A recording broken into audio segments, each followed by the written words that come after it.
북한이 동창리 서해 위성 발사장에서 대형 로켓 엔진 연소 시험을 했을 가능성이 있다고 미국의 미사일 전문가들이 평가했습니다.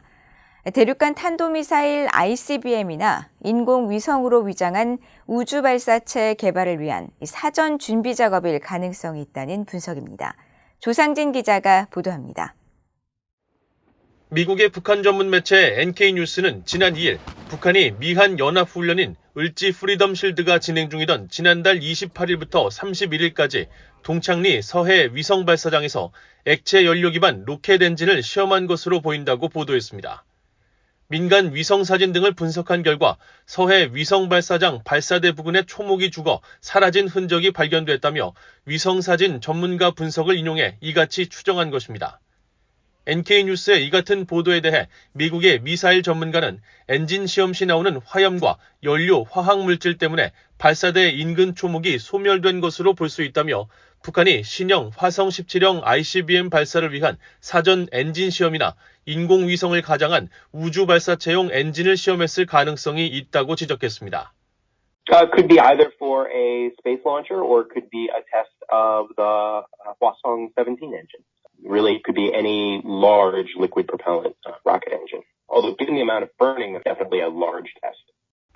루이스 국장은 그러면서 북한이 지난 3월 신형 액체 추진 ICBM인 화성 17형의 실험에 실패한 것을 감안하면 이번 시험은 재발사 사전 준비 성격일 가능성이 크다면서 북한이 미사일 개발을 위해 시험 발사를 이어가고 있는 만큼 엔진 추진제 연소 시험도 계속될 것으로 전망했습니다.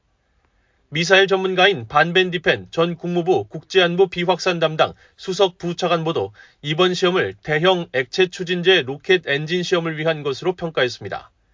그러면서 기본적으로 ICBM 발사와 인공위성 발사에 필요한 기술이 거의 동일하고 같은 액체 추진제 엔진 기반이기 때문에 북한이 인공위성 발사를 위한 우주 발사체 개발 목적이라고 주장해도 ICBM 기술로 전용될 가능성은 언제나 상존한다고 지적했습니다. North Koreans have stated that they intend to develop a larger space launch vehicle that can launch larger satellites. But again, we don't know from this information, what engine was tested. Well, the purposes of the tests are identical.